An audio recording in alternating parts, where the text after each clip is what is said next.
जिसके अंतर्गत हमने कल कर चुका था वैदिक साहित्य से या वैदिक काल में जो मध्य प्रदेश पीएससी है जिनका संबंध एमपी की हिस्ट्री से रहा है, उससे जितने क्वेश्चन आ चुके हैं वो सभी क्वेश्चन को शामिल कर लिया गया था, जिसके अंतर्गत हमने कुछ पीवाईक्यू किया था और उसके साथ हम आज करेंगे उसकी कुछ एक्स्ट्रा फैक्ट। और आज हम शुरू कर देंगे मौर्य काल का संबंध एमपी से क्या था और उसके जो पीवाईक्यू आ चुके हैं वो सभी क्वेश्चन इसमें लिया जाएगा। तो प्लीज़ लेक्चर वॉच करना। जैसे कि हमने पढ़ा था कि मध्य प्रदेश की हिस्ट्री का संबंध भगवान राम और भगवान कृष्ण से है, हुआ क्लियर। उसी प्रकार जो महाभारत है उसमें भी जब युद्ध हुआ था महाभारत का, तो इस युद्ध में कौरव और पांडव की ओर से कुछ राजवंश थे, कहाँ के, मध्य प्रदेश के, उन्होंने उनकी तरफ से युद्ध किया था।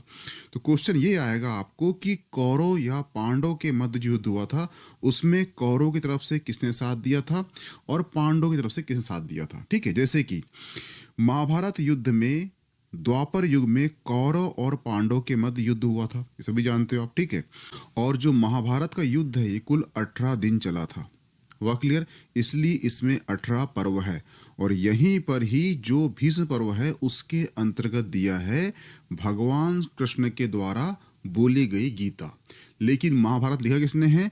महाभारत लिखा है वेद व्यास ने। इसलिए कभी क्वेश्चन आपको आता है कि गीता किसके द्वारा लिखी गई है, तो वो वेद व्यास द्वारा गीता लिखी गई है, ध्यान रखना। ठीक है, दूसरी चीज, महेश्मती, अवंती, विदर्भ और निषादों ने कौरव की तरफ से, कहां पर, कौरव की तरफ से युद्ध किया था। ठीक है, दूसरी ओर जो वत्स है, काशी है, मत्स्य है, चेदी है, इन्होंने पांडव की ओर से युद्ध किया था। तो ये जो दो फैक्ट है आपको, ये दोनों फैक्ट आपको याद होना चाहिए कि जो महेश्मती है और अवंती है, कम से कम जो महाजनपद रही है, ठीक है, उसका ध्यान रखना कि जो अवंती है, जो मध्य प्रदेश की महाजनपद थी, इस अवंती ने युद्ध में भाग लिया था महाभारत के, लेकिन वो कौरव की तरफ से लिया था, ये ध्यान रखना। हुआ क्लियर? जो अवंती है उसने महाभारत में शामिल हुआ था लेकिन वो कौरव की तरफ से युद्ध किया था, ध्यान रखना। ठीक है, दूसरी ओर जो काशी, वत्स और मत्स्य और चेदी, इन्होंने पांडव की ओर से युद्ध किया था।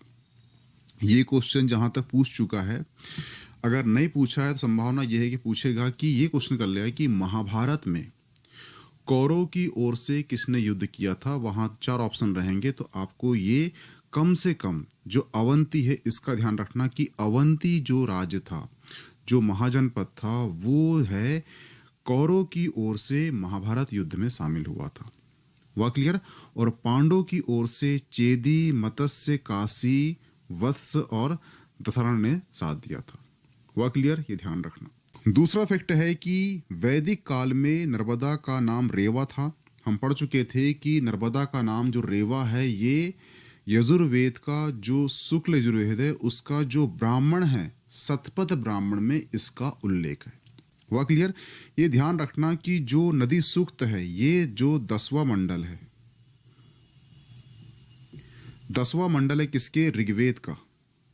ठीक है, उसमें दिया है, उसमें नदी सूक्त दिया गया है, नदी सूक्त। ठीक है, इसमें जो है 21 नदियों का उल्लेख है, लेकिन जो ऋग्वेद है उसमें टोटल 25 नदियों का उल्लेख है। हुआ क्लियर? ध्यान रखना, अगर आपसे क्वेश्चन करता है कि ऋग्वेद में कितनी नदियों का उल्लेख है तो उसका आंसर हो जाएगा 25। लेकिन क्वेश्चन ये करता है कि 10वें मंडल में जो नदी सूक्त दिया गया है उसमें कितनी नदियों का उल्लेख है, तो वहां पर 21 नदियों का उल्लेख है।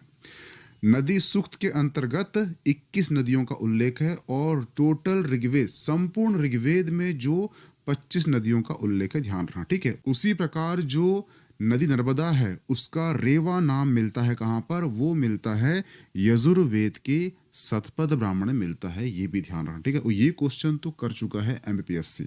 जो नेक्स्ट पॉइंट है वो है कि इक्ष्वाकु वंश के शासक दंडक का जो राज्य था वो मध्य प्रदेश के दक्षिण के घने जंगलों में विस्तृत था, इसीलिए यहाँ पर जो जंगल है इसका नाम क्या है? वो दंडकारण्य है। यानी कि दंडक का जो राज्य में जो वन थे उसको बोला गया दंडकारण्य, क्योंकि जंगल को बोलते हैं अरण्यक, इसलिए यहाँ पे दंडकारण्य लिखा गया है। तो ध्यान रखना, कभी क्वेश्चन कर लिया कि जो मध्य प्रदेश और छत्तीसगढ़ के बीच में जंगल है उसका नाम दंडकारण्य है, ये किसके नाम पर रखा गया है? तो ये इक्ष्वाकु वंश का शासक दंडक के नाम पर रखा गया है।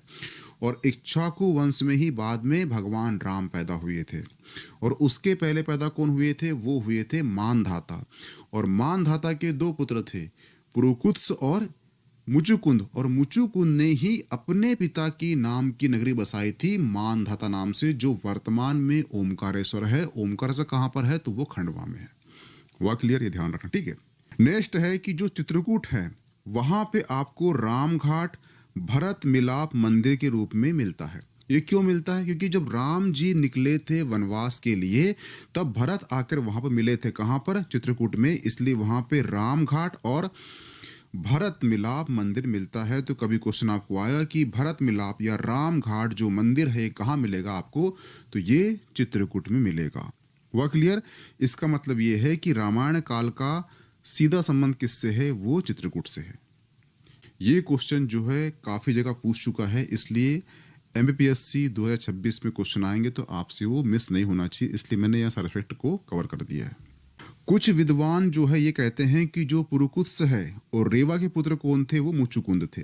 लेकिन ध्यान रखना, जो हिंदी ग्रंथ अकादमी है वहां बोला गया है कि पुरुकुत्स और मुचुकुंद जो है इक्ष्वाकु वंशीय मानधाता के पुत्र थे, और मानधाता नगरी जो है ये बसाई थी किसने? उन्हीं के पुत्र मुचुकुंद ने, जो वर्तमान में ओमकारेश्वर है। ओमकारेश्वर कहाँ पर है? ये खंडवा जिले में स्थित है। वह क्लियर? ये ध्यान रखना, ठीक है। यहाँ पे लिखा है नागों और गंधर्वों का संघर्ष। मैंने कल बताया था आपको कि पुरुकुत्स का विवाह हुआ था नाग कन्या नर्मदा से। तो जो नदी नर्मदा है एमपी की सबसे लंबी नदी, ये एक्चुअली नाग कन्या थी। और जब नाग कन्या थी तो नाग कन्या का विवाह हुआ किससे? जो मानधाता के पुत्र थे, कौन? पुरुकुत्स से विवाह हो गया इनका। तो सिंपल सी बात है, जो पुरुकुत्स और गंधर्व के बीच में क्या होगा? संघर्ष होगा। और इसमें क्या पुरुकुत्स की एक महत्वपूर्ण भूमिका थी, इसलिए जो नागों ने गंधर्व को हरा दिया। तो क्वेश्चन आपको सिंपल सा आएगा कि नागों ने किसको हराया? तो गंधर्व को हराया, ठीक है। नेक्स्ट क्वेश्चन पूछ लेगा आपसे कि नागों को गंधर्व ने हराया, उसमें महत्वपूर्ण मोस्ट आईएमपी जो भूमिका थी किसकी थी? वो पुरुकुत्स की थी। क्यों थी? क्योंकि पुरुकुत्स कौन थे? इनके दामाद थे, यानी कि नाग कन्या नर्मदा के पति कौन थे? वो थे पुरुकुत्स। और पुरुकुत्स ने ही नर्मदा को रेवा नाम दिया था, और रेवा नाम का मिलता है ये यजुर्वेद का जो ब्राह्मण ग्रंथ है शतपथ ब्राह्मण में मिलता है। अब यहां से शुरू होंगे क्वेश्चन। ये क्वेश्चन वो क्वेश्चन है जो मध्य प्रदेश और मौर्य काल का संबंध जिससे रहा है, वो क्वेश्चन यहाँ पे किया गया है। तो यहाँ से क्वेश्चन शुरू होंगे मौर्य कालीन इतिहास, कहाँ का? मध्य प्रदेश का। पहले क्वेश्चन कर लिया उसने, चंडप्रद्योत किस प्राचीन गणराज्य के राजा थे? तो इस क्वेश्चन का संबंध किससे है? वो है ये जो इमेज दिख रही है, ये इमेज है जीवक की, ये इमेज दिख रही है आपको बुद्ध की, इनसे है। और ये बौद्ध महास्तूप वैश्य टेकरी उज्जैन से भी है। कहानी ये है कि जो चंडप्रद्योत है और जो बिंबिसार था, कहाँ का? मगध का राजा बिंबिसार और चंडप्रद्योत जो है आपस में साड़ू भाई थे। वह क्लियर? लेकिन जो चंडप्रद्योत है उसे हो जाता है पांडु रोग, और पांडु रोग हो जाता है तो जो चंडप्रद्योत है वो बिंबिसार से मांगता है सहायता। इसी के लिए बिंबिसार जो है अपना राजवैद्य किसे? जीवक को भेजता है। और ये जो इमेज दिख रही है आपको, ये एक्चुअली जीवक की इमेज है। जीवक जाते हैं कहाँ पर? वो जाते हैं अवंती, यानी कि चंडप्रद्योत कहाँ का राजा होता है? वो होता है अवंती का। वो जाते हैं अवंती, और अवंती में चंडप्रद्योत की जो पांडु रोग है उसका इलाज करते हैं। जब चंडप्रद्योत का पांडु रोग ठीक हो जाता है तो स्वागत के रूप में चंडप्रद्योत जो है चीवर यानी कि सॉल भेजते हैं किसे? जीवक को। और जीवक जो हैं ये भगवान बुद्ध के रहते हैं अनुयायी। तो वो जो सॉल है, जिसे चीवर कहा जाता है, वो सॉल भेजते हैं, किसे देते हैं? वो देते हैं भगवान बुद्ध को देते हैं। और इस प्रकार जो है भगवान बुद्ध अंतिम समय तक वो सॉल उड़ते रहते हैं। वह क्लियर? ठीक है।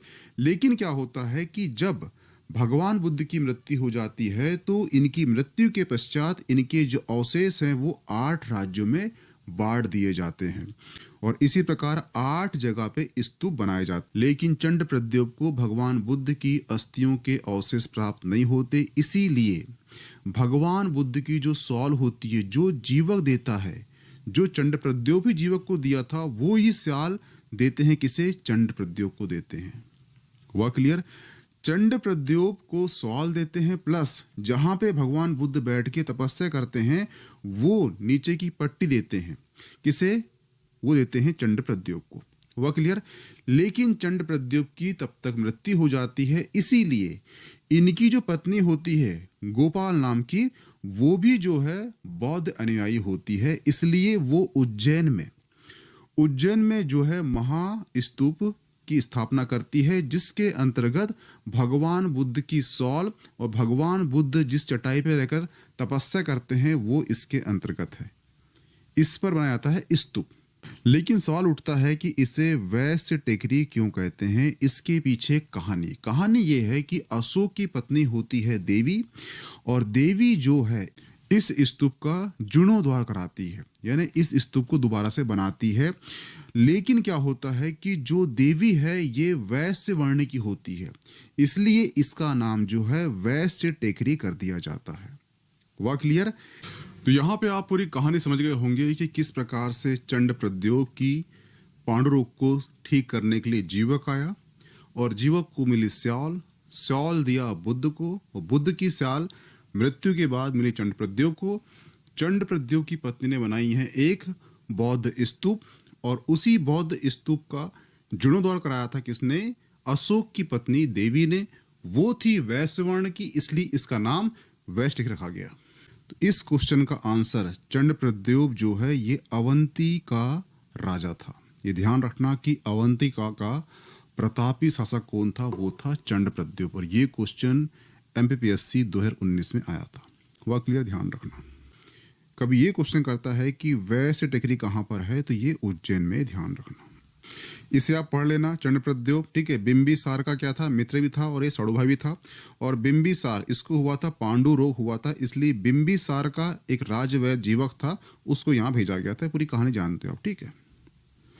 निम्नलिखित में से कौन सा सही सुमिलित नहीं है? ठीक है। क्या बोला यहाँ पर? नहीं है। ध्यान रखना कि याला जो एग्जाम होने वाला है वो होने वाला आपका माइनस मार्किंग। तो ध्यान से क्वेश्चन पढ़ना, कहाँ पर नहीं लिखा है इसको ध्यान से पढ़ना, नहीं तो आप नहीं पढ़ोगे और आंसर को गलत टिक करके जाओगे तो आपका नंबर कट जाएगा। ठीक है। ध्यान रखना इस चीज का। यहाँ जो क्वेश्चन करा है ये एक्चुअली असिस्टेंट प्रोफेसर, ठीक है, एग्जाम जो फेस 2 होता है वहाँ क्वेश्चन है। काफी डीप क्वेश्चन पूछते हैं वो लोग। ठीक है। तो ध्यान रखना जो मौर्य काल है इसके 4 प्रांत है। कितने? 4 प्रांत है। ठीक है। तो 4 प्रांत की 4 क्या थी? वो थी राजधानी। जैसे कि उत्तरापथ की जो राजधानी थी ये थी तक्षशिला। हुआ क्लियर? जो दक्षिणापथ है उसकी राजधानी थी स्वर्णगिरी।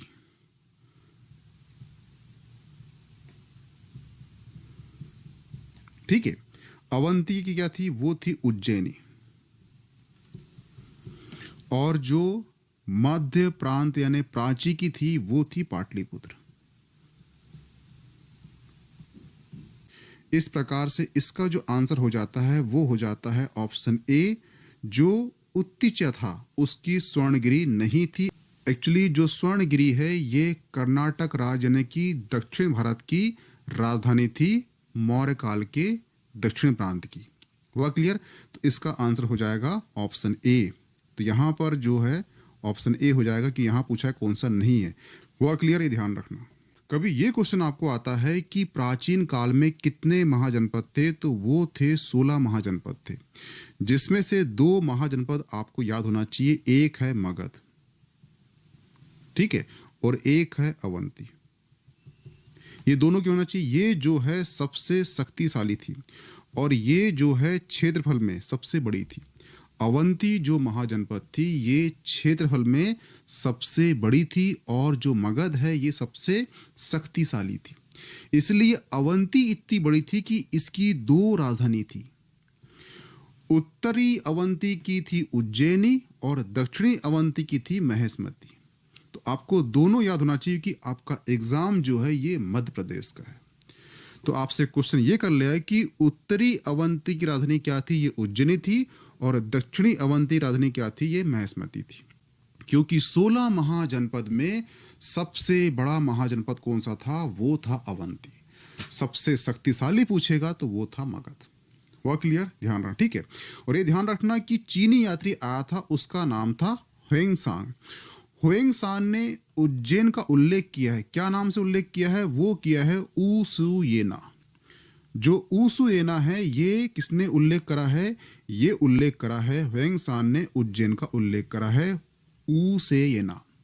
तो कभी आपको ये क्वेश्चन आता है कि ह्वेंसांग ने या ह्वेंसांग ने उज्जैन का उल्लेख किस नाम से किया है, तो आपको याद होना चाहिए ऊसेयेना। आपको नाम याद होना चाहिए कि इसका उल्लेख किसने किया है, ह्वेंसांग ने किया है उज्जैन का। वह क्लियर, ये ध्यान रखना।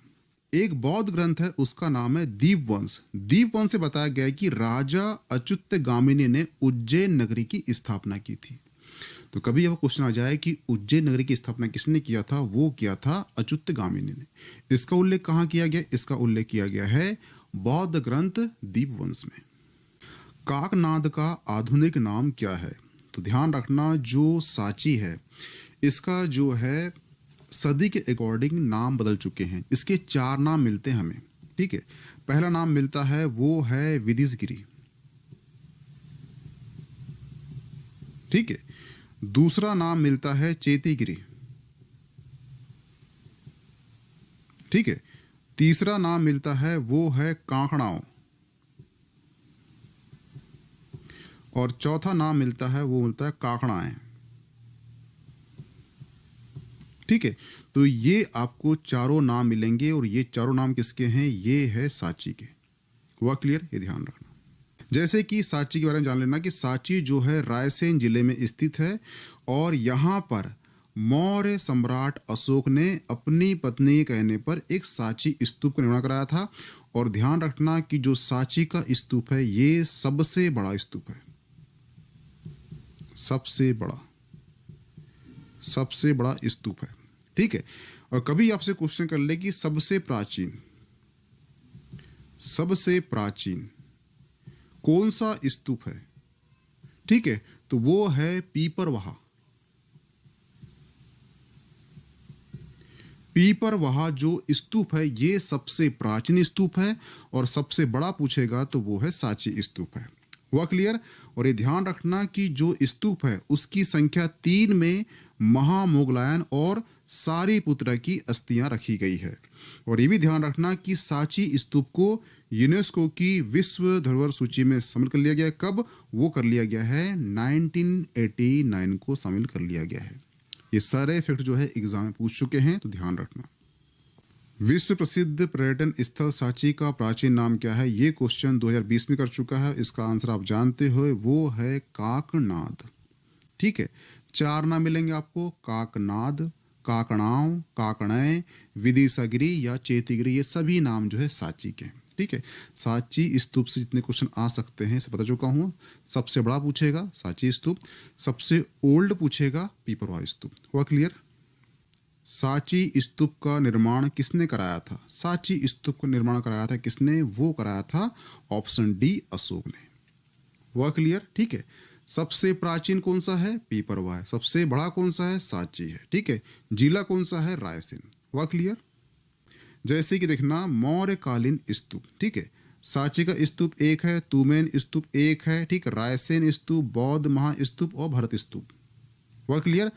तुमेन स्तूप में बोला गया है राजा को सूर्य की भांति बताया गया है। ये भी क्वेश्चन कर चुका है, ठीक है। मौर्यकालीन सिक्के, मौर्यकालीन नगर, तो ध्यान रखना मध्य प्रदेश में जो मौर्यकालीन नगर थे वो था उज्जैन, ग्वालियर, विदिशा, महेशमती, सांची। हुआ क्लियर। दूसरी चीज, ठीक है, बौद्ध महास्तूप जो है ये उज्जैन में है, अशोक ने बनाया है, वेस्ट एरिया के रूप में इसे जाना जाता है। और इस वैष्णव टेकरी में भगवान बुद्ध की सॉल रखी गई है, जो सॉल चंड प्रद्योत ने जीवक को दी थी, जीवक ने बुद्ध को दी। बुद्ध की मृत्यु के बाद वही सॉल चंड प्रद्योत मिल गई और उनकी पत्नी ने एक बना दी स्तूप, जिसमें सॉल और उनकी बैठने की चटाई थी। ठीक है, बाद में अशोक की पत्नी आती है और उस स्तूप को अच्छे से बनाती है, लेकिन जो अशोक की पत्नी होती है वो वैश्य वर्ण की होती है, इसलिए इसे वैश्य टेकरी कहा जाता है। वह क्लियर? जो उज्जैन जिले में स्थित है। ये सारे फैक्ट आपको याद होना चाहिए। ठीक है, रायसेन स्तूप, सतधारा स्तूप, सोनारी स्तूप, अंधेरी स्तूप, ये आपको याद होना चाहिए। ठीक है, ये ध्यान रखना कि जो स्तूप है, क्वेश्चन आता है कि अशोक का नाम अशोक कहाँ मिलता है, तो एक स्तूप कौन सा है, वो है गुर्जरा अभिलेख, उसमें अशोक का नाम अशोक मिलता है। ये क्वेश्चन कर चुका है, ध्यान। ठीक है, उसी प्रकार क्वेश्चन करेगा आपसे कि किस किस जिले में कौन कौन से स्तूप है। जैसे गुर्जरा अभिलेख जो है दतिया में है। ठीक है, पन्न गुडरिया जो अभिलेख है ये सीहोर में है। सांची स्तूप रायसेन में है। ठीक है, कसराव स्तूप, छोड़ दो इसको, सारो मारो जो अभिलेख है ये शहडोल में है। तो आपको यहाँ से एक होना चाहिए वाला फैक्ट, कौन सा? गुर्जर अभिलेख कहाँ? दतिया में है। पन गुडरिया अभिलेख सीहोर में है और सारो मारो जो अभिलेख है वो शहडोल में है। ये इतने आपको याद होना चाहिए। और ध्यान रखना कि रूपनाथ अभिलेख जो है ये कटनी जिले में स्थित है और ये हमें जो है मौर्यकालीन जानकारी देता है। हुआ क्लियर? ठीक है, क्वेश्चन है निम्नलिखित में से किस स्तूप के तोरण द्वार पर अशोक एवं उनकी 2 रानियों के साथ बोधि वृक्ष तीर्थयात्रा का अंकन मिलता है? तो सांची स्तूप में सम्राट अशोक को उनकी 2 रानियों के साथ पवित्र बोधि वृक्ष की यात्रा का जो चित्रण है ये एक्चुअली दर्शाया गया है सांची स्तूप में। तो इसका आंसर हो जाएगा ऑप्शन बी, सांची स्तूप।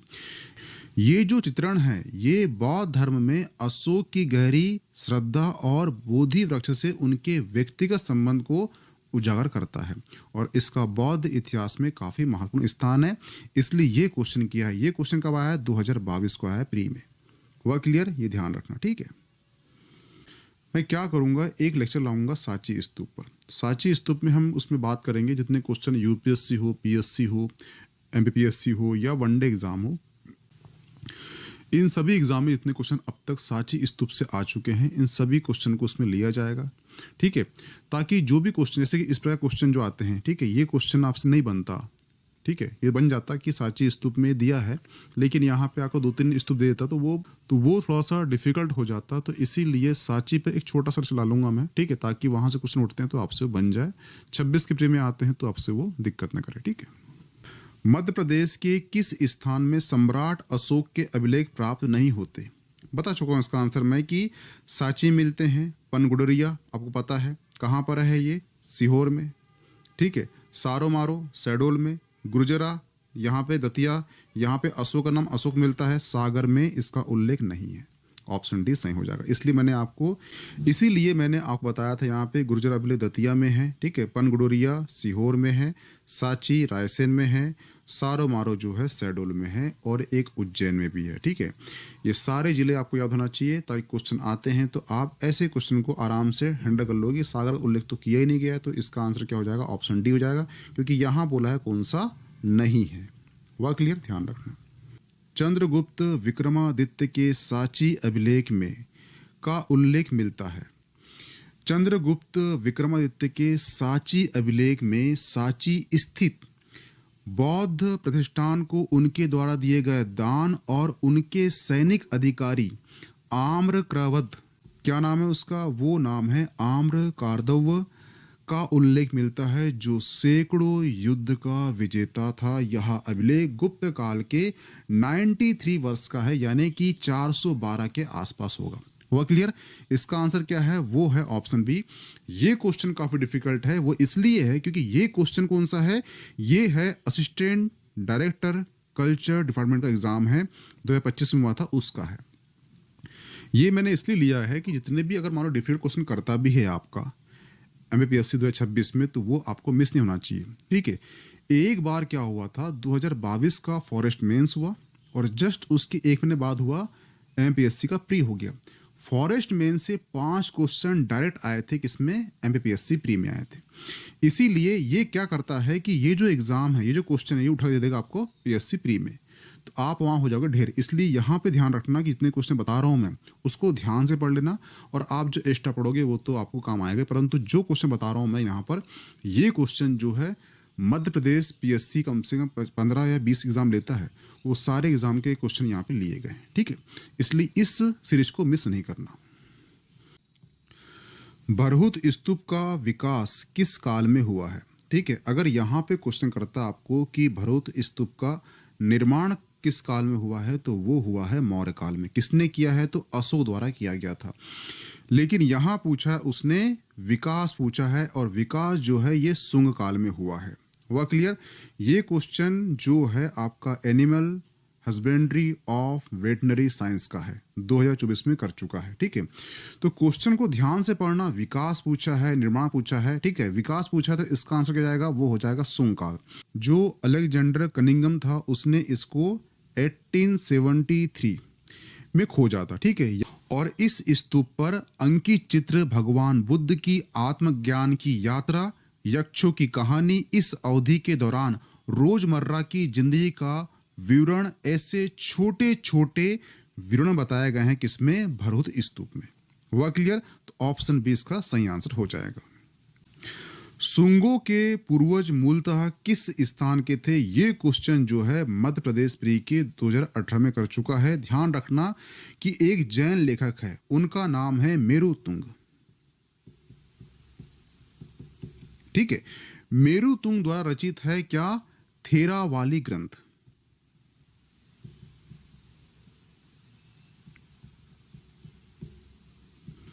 थेरावाली ग्रंथ जो है ये उज्जैन के शासकों की वंशावली और पुष्यमित्र का उल्लेख करता है। इसमें बताया गया है कि शुंग की जो उत्पत्ति कहाँ से हुई है, उज्जैन में हुई है। तो ऑप्शन ए, ऑप्शन सी सही हो जाएगा। आपको ध्यान रखना है मेरुतुंग की एक ग्रंथ है, वो है थेरावाली, जिसमें बताया गया है कि उज्जैन से ही शुंगों का उत्पत्ति हुई है। हुआ क्लियर। ये क्वेश्चन कर चुका है तो आपसे ये कर लेगा कि ऐसा कौन सा ग्रंथ है जहां पे शुंगों की उत्पत्ति के बारे में बताया है, तो वो है मेरुतुंग का थेरावाली ग्रंथ। हुआ क्लियर। इसलिए ध्यान रखना है, ग्रंथ भी आपको याद होना चाहिए। जैसे ये जो इमेज दी है, इसमें बताया गया है शुंगों का परिचय। शुंग कहाँ के थे, शुंग जो है मूलतः उज्जैन के थे। ये कौन थे, ब्राह्मण राजवंश के थे। और शुंग वंश की स्थापना किसने किया था, ये किया था पुष्यमित्र शुंग ने। हुआ क्लियर। और शुंग जो है ये एक्चुअली जो मौर्य काल का अंतिम शासक हुआ है, कौन, वृत्रथ की हत्या करता है पुष्यमित्र शुंग, और शुंग वंश की स्थापना करता है। शुंग की राजधानी 2 होती है, एक होती है मगध और दूसरी होती है विदिशा। हुआ क्लियर। ये क्वेश्चन कर चुका है कि शुंगों की राजधानी कौन सी है, तो वो थी विदिशा। हुआ क्लियर। आपको ये कंटेंट याद होना चाहिए कि ये संबंध किससे है, वो आपका मध्य प्रदेश से है, इसलिए। हुआ क्लियर। उस यूनानी राजदूत का नाम बताया जिसने बेस नगर में गरुड़ स्तंभ की स्थापना की थी, उसका नाम था हेलियोडोरस। ऑप्शन बी सही हो जाएगा। हुआ क्लियर। जो हेलियोडोरस है ये एक्चुअली तक्षशिला का शासक हुआ है, एंटिओकस का राजदूत था। हुआ क्लियर। और ये भारत में आया, भारत में कब आया, उसमें शासक था कौन, भागभद्र। कौन था, भागभद्र था। भागभद्र जो है ये एक्चुअली भागवत धर्म का अनुयायी था। इसी को इम्प्रेस करने के लिए हेलियोडोरस ने एक खंभ यानी कि एक गरुड़ स्तंभ की स्थापना की थी। कहाँ पर, वो की थी विदिशा में। कहाँ पे की थी, विदिशा यानी कि बेस नगर में की थी, ध्यान रखना, ठीक है।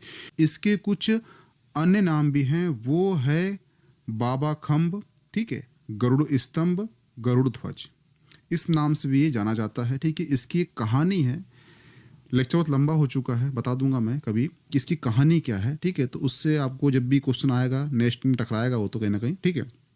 तो वहाँ मैं इसकी कहानी बता दूंगा कि अभी का लेक्चर बहुत लंबा हो चुका है इसलिए, ठीक है। तो यहाँ से आपको ध्यान रखना है कि जो हेलियोडोरस स्तंभ है इसका संबंध जो है भागवत धर्म या वैष्णव धर्म से है। जो हेलियोडोरस है ये एक्चुअली तक्षशिला का शासक कौन, एंटिओकस का ये क्या था, राजदूत था। ठीक है, और ये भागभद्र के समय यहाँ पर आया था और इसने विदिशा में ही हेलियोडोरस गरुड़ स्तंभ या बाबा खम्ब नामक एक स्तंभ की स्थापना की थी। ठीक है, बाबा खम्ब क्यों बोलते हैं बताऊंगा मैं इसकी कहानी। ठीक है, अभी यहाँ लेक्चर लंबा हो रहा है इसलिए यहाँ पे हम इसको स्टॉप करते हैं। ठीक है, इसका आंसर क्या जाएगा? ऑप्शन बी हो जाएगा। मालव संवत इस नाम से जाना जाता है, तो ध्यान रखना गर्दभिल्ल वंश के शासक हुए हैं विक्रमादित्य। विक्रमादित्य ने शकों का निष्कासन किया था, इसीलिए उनने 57 ईसा पूर्व एक विक्रम संवत की स्थापना की। लेकिन विक्रम संवत को ही प्रारंभ में बोला गया कृत संवत और मालव गणराज्य के प्रति आस्था के कारण इसका बाद में नाम हुआ मालव संवत। तो आपको मालव संवत आता है, कृत संवत आता है या विक्रम संवत आता है, ये सब एक ही संवत है, तो इसका आंसर हो जाएगा ऑप्शन बी।